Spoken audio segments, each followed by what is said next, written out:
Assalamualaikum warahmatullahi wabarakatuh. Halo semuanya, bagaimana kabarnya hari ini? Semoga anak-anak semua dalam keadaan sehat walafiat ya. Bertemu lagi bersama Bu Santi. Dan sebelum kita memulai pembelajaran, marilah kita berdoa menurut kepercayaan kita masing-masing ya. Berdoa dimulai. Berdoa selesai. Baik, untuk hari ini kita akan membahas mengenai sistem ekskresi. Sudah pernah mendengar sistem ekskresi anak-anak? Nah, untuk sistem ekskresi sendiri itu ada pada KD 3.10, yaitu menganalisis sistem ekskresi pada manusia dan memahami gangguan pada sistem ekskresi serta upaya menjaga kesehatan sistem ekskresi. Baik, untuk tujuan pembelajaran kita hari ini, yang pertama, siswa mampu menyebutkan struktur organ ginjal, kulit, hati, dan paru-paru pada manusia melalui video pembelajaran dan sumber belajar dengan tepat. Untuk tujuan yang kedua, siswa mampu menjelaskan fungsi organ ginjal, kulit, hati, dan paru-paru pada manusia melalui video pembelajaran dan sumber belajar dengan tepat.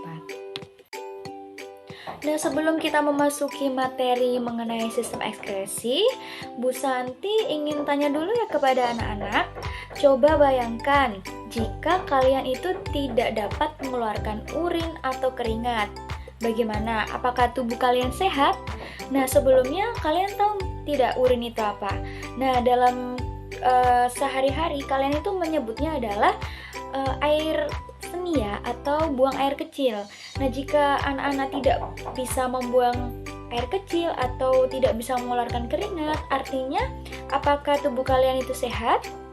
Tentu saja tidak. Maka dari itu kalian semua harus bersyukur kepada Tuhan Yang Maha Esa, karena kalian semua itu memiliki organ yang namanya organ ekskresi. Nah, kita akan membahas lebih lanjut ya. Apakah anak-anak ada yang tahu apa itu ekskresi? Ya, betul sekali. Ekskresi adalah proses pengeluaran zat-zat sisa metabolisme yang ada di dalam tubuh kalian. Zat sisa metabolisme ini bersifat beracun anak-anak jika tidak dikeluarkan di tubuh kalian, dan jika terus-menerus itu akan membuat organ yang ada di dalam tubuh kalian itu menjadi rusak. Dan untuk organ-organ ekskresi sendiri, yang pertama itu ada ginjal, yang kedua ada kulit, yang ketiga ada hati, dan yang keempat ada paru-paru.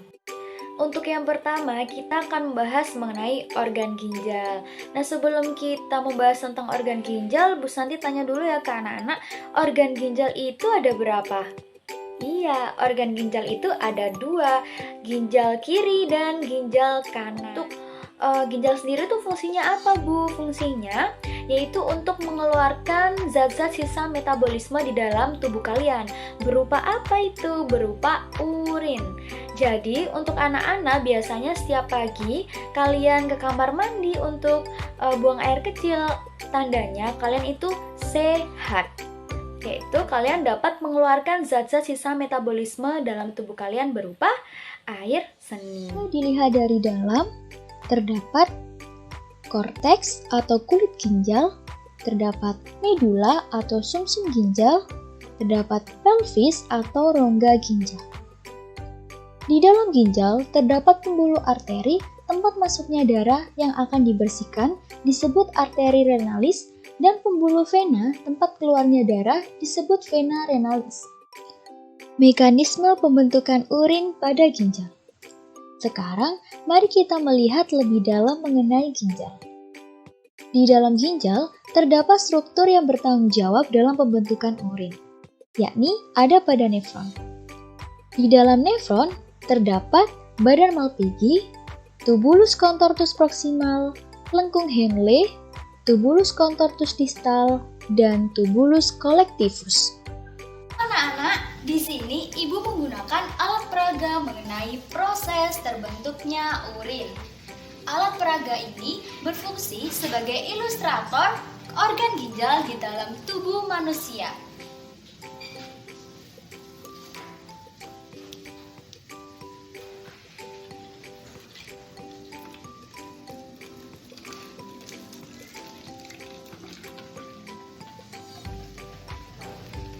Dapat dilihat di dalam proses terbentuknya urin melalui berbagai struktur organ. Nah, di sini darah akan mengalir melalui kapsula Bowman, akan disaring melalui glomerulus. Di dalam glomerulus terjadi proses filtrasi dan menghasilkan urin primer. Selanjutnya, dari glomerulus akan menuju ke tubulus contortus proximal, di mana di dalam tubulus contortus proximal terjadi proses reabsorpsi dan menghasilkan urin sekunder. Selanjutnya akan menuju ke lengkung Henle. Dari lengkung Henle akan menuju pada tubulus contortus distal. Di dalam tubulus contortus distal terdapat proses augmentasi, yakni menghasilkan urin sesungguhnya. Selanjutnya akan menuju ke tubulus collectivus dan akan keluar melalui kantong kemih. Disinilah urin dapat keluar di dalam tubuh.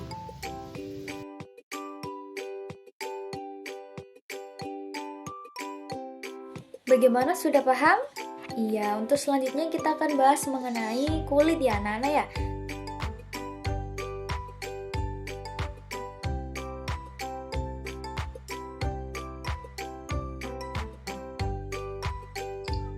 Di dalam kulit terdapat dua lapisan, yakni lapisan epidermis dan lapisan dermis. Pada bagian dermis terdapat kelenjar keringat yang berfungsi untuk menghasilkan keringat.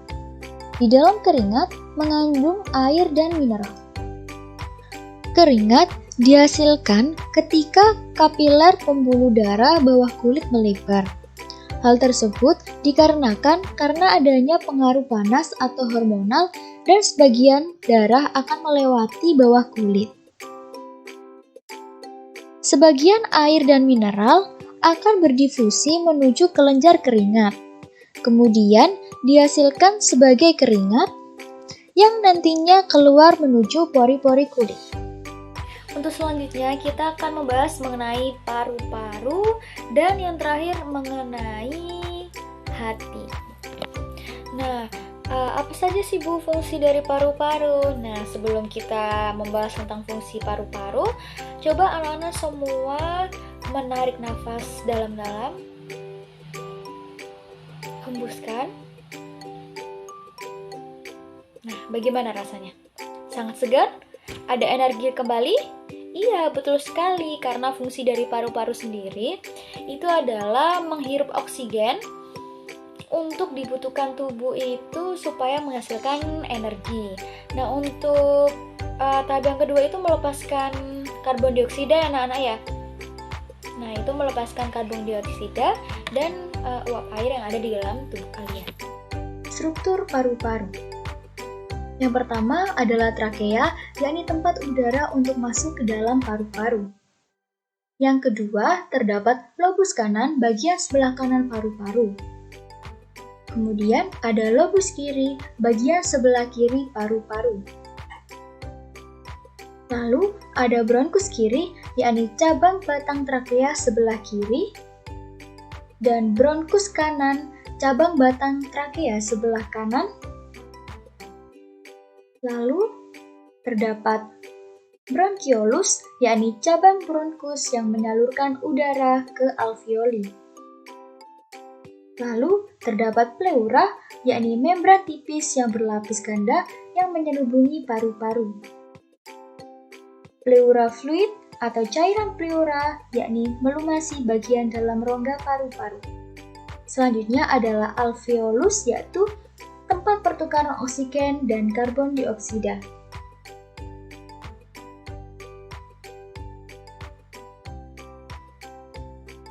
Proses ekskresi pada paru-paru. Udara bebas akan masuk melalui hidung menuju ke trakea. Kemudian, udara yang mengandung oksigen akan masuk ke dalam bronkiolus melewati bronkus. Oksigen akan dialirkan melalui alveolus. Di dalam alveolus terjadi pertukaran oksigen dengan karbon dioksida. Oksigen diserap oleh pembuluh darah dan dialirkan ke jantung. Dan CO2 dibawa ke paru-paru untuk dikeluarkan sebagai sistem ekskresi paru-paru. Ibu akan melakukan percobaan sederhana pada sistem ekskresi paru-paru. Alat dan bahannya ada kapur, sedotan, gelas, dan air. Untuk yang pertama, silakan untuk menghaluskan kapur terlebih dahulu, kemudian memasukkan ke dalam gelas, dan gelas yang sebelah kiri silakan untuk ditiup dan sebelah kanan tidak usah ditiup. Kemudian, tiup air yang berisi kapur tersebut selama kurang lebih 5 menit. Dari percobaan tadi menunjukkan bahwa pada gelas kiri, yakni air kapur yang sudah ditiup, menghasilkan warna yang keruh, sedangkan air yang ada di sebelah kanan menggunakan air kapur namun tidak ditiup, menghasilkan warna yang bening. Sehingga dapat disimpulkan bahwa pada proses pernapasan manusia menghasilkan gas atau mengeluarkan gas CO2. Pada percobaan kedua ini dapat dibuktikan bahwa sistem ekskresi paru-paru menghasilkan uap air atau H2O. Nah, untuk selanjutnya kita akan membahas mengenai hati. Nah, sebelumnya Bu Santi tanya dulu ya ke anak-anak, ada yang tahu letak dari hati itu di mana? Apakah di kiri atau di kanan? Nah, untuk hati sendiri itu bukan terletak di kiri ya anak-anak ya, tapi hati itu terletak di sebelah kanan di bawah tulang rusuk manusia. Nah, fungsi untuk hati sendiri yaitu untuk penawar racun, kemudian merombak sel darah merah kalian, merombak protein, dan mengeluarkan empedu. Betul sekali, good job. Untuk selanjutnya, untuk sel darah merah itu yang sudah tua anak-anak ya, kisarannya itu sekitar 120 hari itu akan diuraikan sehingga akan menghasilkan yang namanya getah empedu. Baik, demikian adalah pembelajaran hari ini. Semoga bermanfaat. Dan sebelum kita mengakhiri pembelajaran hari ini, marilah kita berdoa menurut kepercayaan kita masing-masing. Berdoa dipersilakan. Berdoa dapat diakhiri. Sebelum kita mengakhiri, Bu Santi ada jargon buat kalian. Jika Bu Santi bilang IPA, jawabnya asik. Dan jika Bu Santi bilang belajar IPA, jawabnya menyenangkan. Bisa? Kita ulangi lagi ya. IPA asik, belajar IPA menyenangkan. Untuk anak-anak, jangan lupa jaga kesehatan, tetap belajar, tetap semangat. Dan Bu Santi akhiri ya anak-anak ya. Wassalamualaikum warahmatullahi wabarakatuh.